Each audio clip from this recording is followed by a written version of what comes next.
Jaalatamtootaa fi kabajamtoota hordoftoota YouTube chaanalii Abdii Smaart kabajamoo jirtu jira nuti waaqaaf galatu alhamdulillah. Mee guyyaa irraa jechuudha wanta baay'ee tokko isin fayyadu jechuudha nama kamuu keessattuu namoota sooshaal miidiyaa kanarratti waa maxxansanis ta'e nama kamuu isin fayyadu tokko qabadhee isiniif dhiyaadheera jechuudha.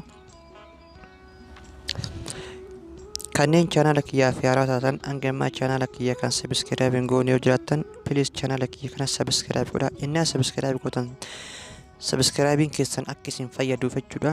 Mallattoo bilbilaa sana eegdanii isiisan tuquudhaan beel ayikoonii jechuudha. All notification kan jedhu irraa akka kaayattan jechuudha. Gabanumaa kabajaa fi jaalalan isin affeera.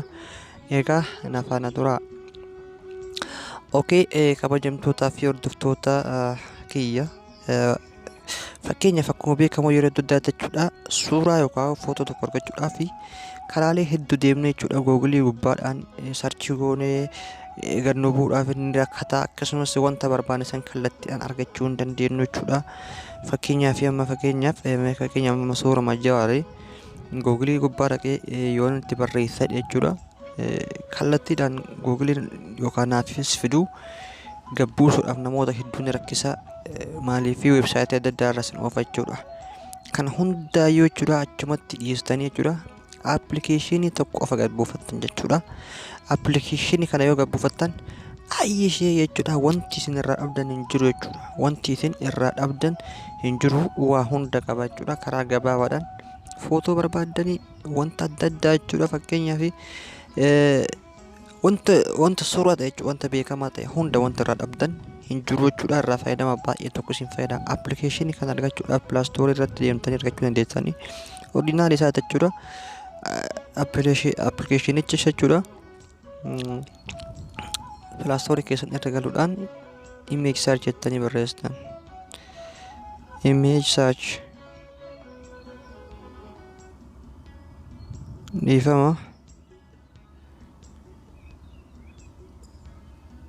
image search jettaniitii barreessitan.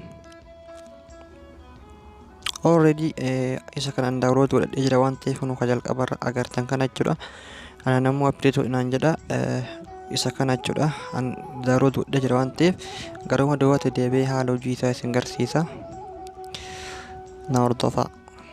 Egaa appilikeeshinichi innaa bantanii keessa isaa seentan kun haala kanaan jira jechuudha. Fakkeenyaaf wantoota irratti sarchi godhe kun hin agartan. Fakkeenyaaf odaa Oromoo jedhee irra sarchi godhe. Haala intarneetii keessanitti murteessan intarneetii kan sirriitti dalageenyaan tafiidha kun odaa Oromoo wanta ta'e hunda akkanatti haala kanaan naa fidaa jechuudha. Fakkeenyaaf akkasuma fakkeenyaaf yoo isin waa'ee teekinooloojii adda addaa barsiistan waa'ee feesbuuka wal qabatu fakkeenyaaf teekinooloojii jettanii barreessanii waa'ee teekinooloojiidhaan wal qabatu sirriitti hedduu ni fida jechuudha. Okay, kun akkuma agartan keessattuu namoonni yuutuubii irratti waa barsiistan peejii adda addaa irratti waa maxxansitanii fi akkasuma jechuudha wanta baay'ee filataman. Fakkeenyaaf akkasumas Jawaar Muhammad jedhee barreessu Jawaar Muhammad jedhee fakkeenyaaf yoo barreesse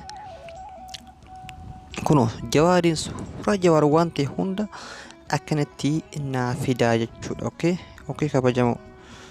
Akkasumas fakkeenyaaf wanta kama fakkeenyaaf paarkii gaarreen Baaleedhaa barreessu fakkeenyaaf paarkii gaarreen Baaleedhaa barreessu qabeenya uumamaa jechuudha. Wanta beekamaa ta'e hunda kun bineensota paarkii bosona gaarreen Baalee keessatti argaman jechuudha. Kanneen imeejii jechuudha.